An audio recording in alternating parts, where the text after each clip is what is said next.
Tradingda noldan bir necha million dollarga chiqish mumkinmi? Bugun siz bilan shu haqda gaplashamiz va men sizga rostdan ham nol holatdan bir necha million, hattoki bir necha milliard dollarga chiqqan insonlar haqida va ularning strategiyasi haqida aytib beraman. Videoni oxirigacha ko'ring, ular qanday yo'l bilan chiqqanligini bilasiz va bu sizga juda ham katta foyda keltiradi. Tradingda noldan chiqqan top 5 ta insonlar, bugun ular kimlar va qayerdan, qanday holatda boshlashgan? Assalomu alaykum do'stlar. Ko'pchilik shunday o'ylaydi. Tradingda insonlar rostdan ham boyib ketganmi? Instagramda ko'rsatilgan narsalar haqiqatdan ham bormi? Bugun sizlarga shunchaki misollar emas, aniq faktlar bilan dunyo bo'yicha jahon rekordini o'rnatgan insonlarni misol qilib ko'rsatib, bularni asoslab beraman. Birinchisi Paul Tudor Jones. U oddiy brokerlik kompaniyasida o'z ishini boshlagan, brokerlik kompaniyasida ishlash jarayonida barcha narsalarni o'rgangan va o'z strategiyasiga asos solgan. 1987-yildagi jahon inqirozi paytida hamma qo'rqib bozordan qochgan paytda u bu holatga tayyor edi va eng birinchi va eng katta kapitallarini aynan mana shu jahon inqirozida ishlab oldi. Bugungi kunda Paul Tudor Jonesning natijasi qanday? U asos solgan korporatsiya Tudor Investment Corporation hozirgi kun bo'yicha umumiy hisobda 10-12 milliard dollar atrofida baholanadi. Paul Tudor Jonesning hozirgi kundagi boyligini 7-8 milliard dollar deb baholanadi. Bu insonning hayoti shuni isbotladiki, trading sohasida bozorni tushuna olish sizga hattoki bozordagi katta qulashlar paytida ham juda katta imkoniyatlarni beradi va bu orqali nafaqat million, balki milliardlab dollar ishlab olish imkoniyatini ham beradi. Ikkinchisi Mark Minervini. Atiga 2000 dollar bilan boshlagan, bir necha marta bankrot bo'lgan, lekin u hech qachon taslim bo'lmagan. Sistemada ishlashga o'tgan va AQSh trading chempioniga aylangan. Uning shaxsiy boyligi oshkor qilinmagan, lekin shunga qaramasdan u professional trader va millionlab dollar investitsiyalari boshqaradigan investor. Bundan tashqari esa trading sohasidagi bestseller kitoblar muallifi hisoblanadi.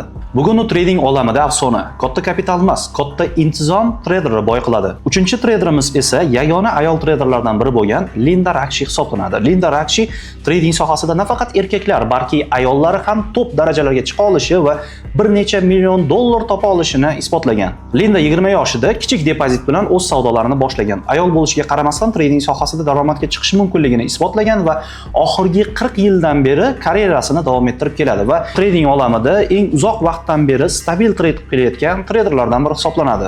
Bugungi natijasi u professional fond menejeri bo'lgan va millionlab dollar aktivlarni boshqargan. Boyligi ochiq emas, lekin shunga qaramasdan u dunyoda eng uzoq vaqt davomida trade qilgan eng birinchi ayol traderlardan biri hisoblanadi. Linda Rashkini hayotidan xulosa qilib aytadigan bo'lsak, trading faqat kuchlilar uchun emas, trading barqaror insonlar uchun. To'rtinchi traderimiz esa Richard Dennis. Bu traderimiz eng yosh boshlagan traderlardan biri hisoblanadi va atiga 400 dollar bilan 17 yoshida trading sohasiga kirib kelgan. Tushunyapsizmi? Atiga 17 yosh. Bizdagi traderlar bo'lsa, hattoki 25-30 yoshda ham bu sohani boshlashga qo'rqib yurishadi.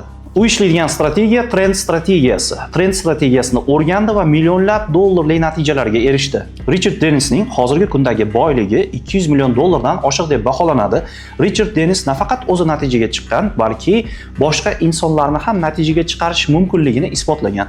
U o'zi bitta eksperiment o'tkazgan, trading sohasida umuman xabari yo'q, moliya bozorlarida chuqur bilimga ega bo'lmagan insonlarni bir joyga to'plagan va ularga juda ham eng sodda, eng oson usullarni o'rganib, ularga Turtle Traders deb nom bergan, ya'ni toshbaqa traderlar jamoasini shakllantirgan va mana shu jamoaning katta qismi bir necha yil ichida 5-10 million dollarlab daromad ko'rgan. Toshbaqa traderlarning yutug'i shunda bo'lganki, ular trading sohasida hech narsani bilmagan.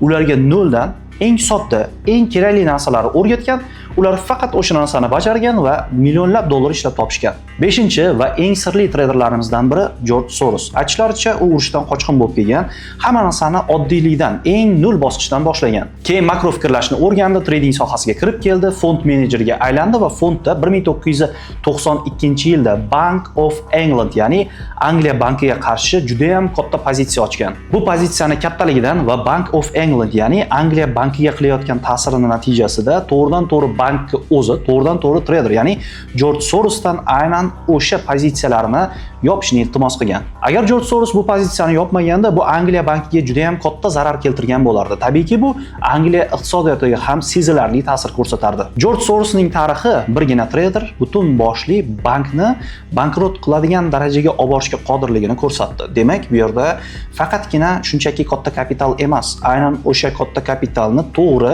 kerakli joyda tizimli tarzda boshqarish sizga nafaqat million, balki milliardlab dollar daromad keltirishi mumkin.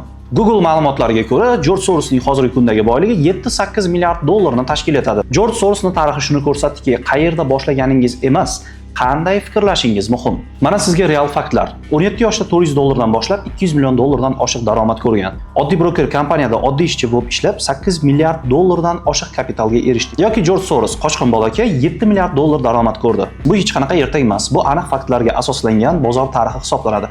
Xohlasangiz videoni to'xtatib, orqaga qaytarib, mana shu ismlarni har birini tarixini polni chuqurlashtirib tekshirib chiqishingiz mumkin. Bu aniq faktlar. Ko'pchilik o'ylaydi, ularni omad kelgan. To'g'ri, qisman bu haqiqat, omad kelgan bo'lishi mumkin. Bu haqda men video qilganman. Kerakli vaqt, kerakli joyda bo'lishingiz, kerakli energiyaga va pulga ega bo'lishingiz sizni muvaffaqiyatingizni ta'minlaydi. Lekin faqatgina bu emas. Sizni fikrlash tarzingiz asosiy sizni muvaffaqiyatingizni belgilab beradi. O'sha fikrlash tarzining ichiga hamma narsa kirib ketadi. Sizda pulingiz ko'p bo'lsin yoki sizga qandaydir katta miqdorda meros qolsin pul, lekin fikrlashingiz noto'g'ri bo'ladigan bo'lsa, baribir katta daromad topa olmaysiz. Shuning uchun ham avvalambor trading sohasida to'g'ri fikrlash, to'g'ri savdoga kirish, sistemalik ishlash, tizimli tarzda ishlash, savdoga kirish tochkalari, qayerda kirish kerak, qayerda chiqish kerak va Wall Street strategiyasini chuqur o'rganish orqali daromadga chiqasiz. Agar sizga bu video foydali bo'lgan bo'lsa, bu videoni do'stlaringizga ham ulashib qo'ying, o'zingiz pastdagi podpisatsiya tugmasini bosib, kanalga obuna bo'lib qo'ying. Bundan tashqari kanalda juda ham ko'plab video darsliklar qoldirganman. Shu video darsliklarni ko'rish orqali o'zingizni trading sohasiga bo'lgan bilimlaringizni oshirib borishingiz mumkin.